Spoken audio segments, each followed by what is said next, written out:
आजको यो भिडियोमा नेपालमा मत्स्य पालन किन र कसरी गरिन्छ, यसको परिचय र महत्त्व, साथै नेपालमा पालिने उन्नत जात माछाहरू के हुन् भन्ने बारेमा आज चर्चा गर्नेछौँ। आउनुहोस् भिडियो सुरु गरौँ।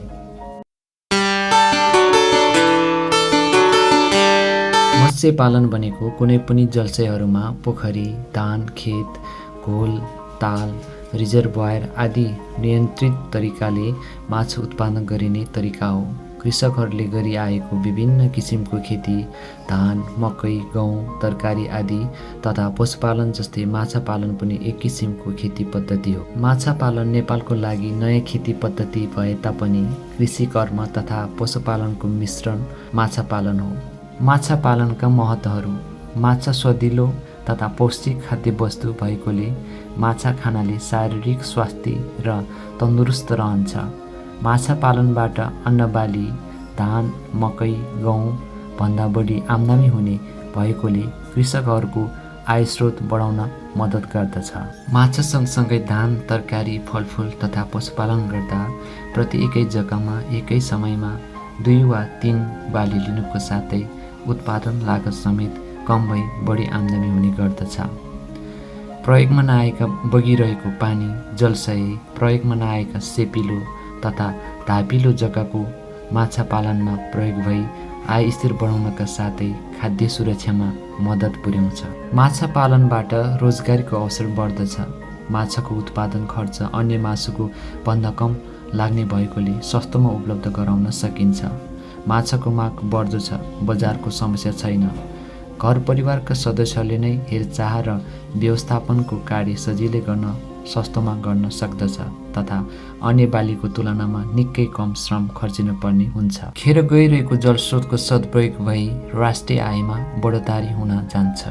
मध्य पहाडको बेँसीदेखि तराईको फाँटसम्म न्यानो हावापानी भएको ठाउँ जहाँ पानीको तापक्रम लामो अवधिसम्म 200 सेल्सियस भन्दा माथि हुन्छ, त्यस्तो ठाउँमा माछा पालनको लागि 7 जातको कार्प माछाहरूको मिश्रित माछा खेती सिफारिस गरिएको छ। ती 7 जातमध्ये 3 जात रहु, नैनी र भाकुर स्वदेशी माछा हुन् र बाँकी 4 जातका common carp, silver carp, bighead carp र ग्रास कार्प विदेशी माछाहरू हुन्। यी बाहेक माछाका अन्य जातहरू पनि पाल्न सकिन्छ, तर कार्पसम्मका माछाहरू हाम्रो तराई क्षेत्रमा उपयुक्त छन्।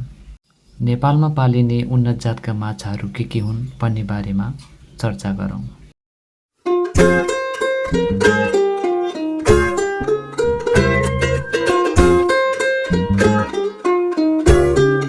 Common carp. नेपालमा पालेका कमन कार्प 2 किसिमका छन्। एउटाको शरीरभरि कत्ला हुन्छ भने अर्को शरीरमा कम कत्ला हुन्छ। पुरा कत्ला भएकोलाई जर्मन कार्प र कम कत्ला भएकोलाई इजरायली कार्प वा मिरर कार्प पनि भनिन्छ। यसको शरीर दायाँ बायाँ चिप्टिएको लाम्चो ओठमा अगाडि पछाडि गरी 2 जोडा जुङ्गा हुन्छन्। यो पोखरीको पिँधमा बस्छ र सबै वस्तु, सूक्ष्म जीव, ससाना किरा, कुहिएका झारपात, कृत्रिम आरा आदि खाने भएकोले सर्वाम्ची माछा भनिन्छ। वर्षभरि पालन गर्दा 1 देखि 2 किलोसम्म हुन्छ। Silver carp. यो माछाको शरीर ससाना सेता चाँदी जस्तै टल्किने कन्दले ढाकिएको, यसको नाम सिल्भर कार्प राखिएको हो। यो पोखरीको माथिल्लो सतहमा बस्छ र प्राकृतिक आरा, वनस्पतिजन्य जीव खान्छ। वर्षभरिमा 1.5 देखि 2 किलो तौलसम्म हुन्छ। Behead carp. यो माछाको शरीर सिल्भर कार्प जस्तै चेप्टो र ससाना कत्लाले ढाकिएको भए तापनि माथिल्लो भागको रङ चाहिँ अलिक कालो र खैरो देखिन्छ। यो माछाको टाउको लामो र ठुलो हुने भएकोले बिहेड कार्प नाम रहन गएको हो। यो पोखरीको बीचको सतहमा बस्छ र प्राकृतिक आरा, प्राणीजन्य जीव खान्छ। वर्षभरिमा 1.5 किलोदेखि 2 किलोसम्म हुन्छ। Grass carp. यो घाँस खाने माछा भएकोले ग्रास कार्प नाम रहन गएको हो। यसको शरीर एकै नासको ठुलो ठुलो हल्का हरिया रङको कत्लाले ढाकेको हुन्छ। वर्षभरिमा 1.5 किलोदेखि 2 किलो तौलसम्म हुन्छ। रहु। यसको शरीर लामो, डोलो, ढाँट अलि उठेको, कत्लाले ढाकेको, ओठ मोटो, मुख तलतिर फर्केको हुन्छ र एक जोडा जुङ्गा हुन्छ। यो पोखरीको बीच सतहमा बस्छ र प्राकृतिक आहारा, वनस्पतिजन्य जीव, एककोशी लेउ, कुहिएको झारपात र कृत्रिम दाना खान्छ। यसको दोस्रो वर्षमा चाँडो वृद्धि हुन्छ। 2-3 वर्षमा 1.5 किलोदेखि 2 किलो तौलसम्म हुन्छ। नयनी। यसको शरीर लामो, डोलो, छातीतर्फ सेतो, ढाडतिर हल्का पहेँलो, कत्लाले ढाकेको हुन्छ। यो पोखरीको तल्लो सतहमा बस्दछ। सडेगलेको झारपात, जीव तथा कृत्रिम दाना खान्छ। यसको दोस्रो वर्षमा चाँडो वृद्धि हुन्छ र 2 वर्षमा 1.5 देखि 2 किलोसम्म तौल हुन्छ। भाकुर। यो माछाको शरीर चौडा र पुरै ठुला कत्लाले ढाकेको, माथिल्लो भाग खैरो र तल्लो भाग सेतो रङको हुन्छ। यो माछाको टाउको अण्डाकारको हुन्छ। यो पोखरीको बीच सतहमा बस्छ। प्राकृतिक आहारा, प्राणीजन्य जीव खान्छ। 2 वर्षभरिमा 1.5 देखि 2 किलो तौलसम्म हुन्छ। तिलापिया।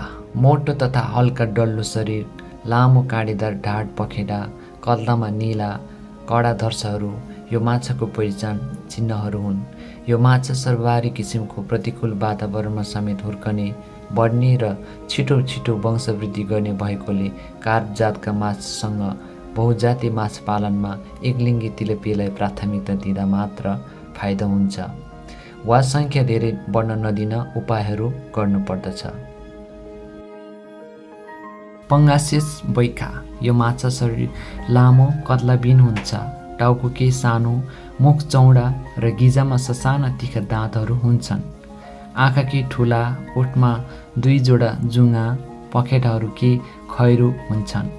ल्याटरल लाइन्ससँगै माछा सानो छँदा कालो धर्सा र ठुलो भएपछि सेता लामा धर्साहरू देखिन्छन्। पंगासिस माछाको प्रमुख आहार भनेको प्लेट दाना हो। यसलाई शारीरिक तौलको आधारमा 2 देखि 3 का दरले दैनिक रूपमा दाना दिनुपर्छ। पंगासिसका माछाको पालन प्रविधि एक जातीय माछा पालनको रूपमा गरिन्छ।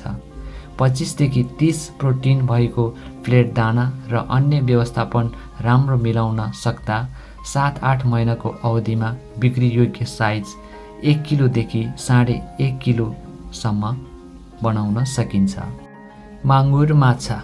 नेपालमा भारतबाट अवैध रूपमा ल्याएको, न्यानो पानीमा पाल्न सकिने जुङ्गे माछा, कत्ला नभएको, शरीरको रङ खैरो वा कालो हुने, जस्तोसुकै पानीमा बाँच्न सकिने, सानो ठाउँमा पनि धेरै माछा राखेर पाल्न सकिने, मांसाहारी भएकोले अरू माछासँग पाल्न नमिल्ने तर तिलापियासँग पाल्न मिल्ने, 1 वर्षमा 1.5 देखि 2 किलोग्रामसम्म बढ्ने।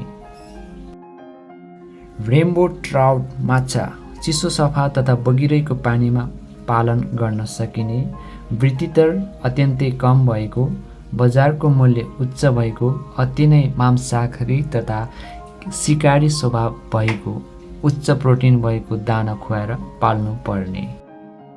आजको यो भिडियो तपाईलाई कस्तो लाग्यो? लाइक, कमेन्ट, सेयर गरिदिनु होला। साथै नयाँ जानकारीको लागि मेरो च्यानल सब्स्क्राइब गरिदिनु होला।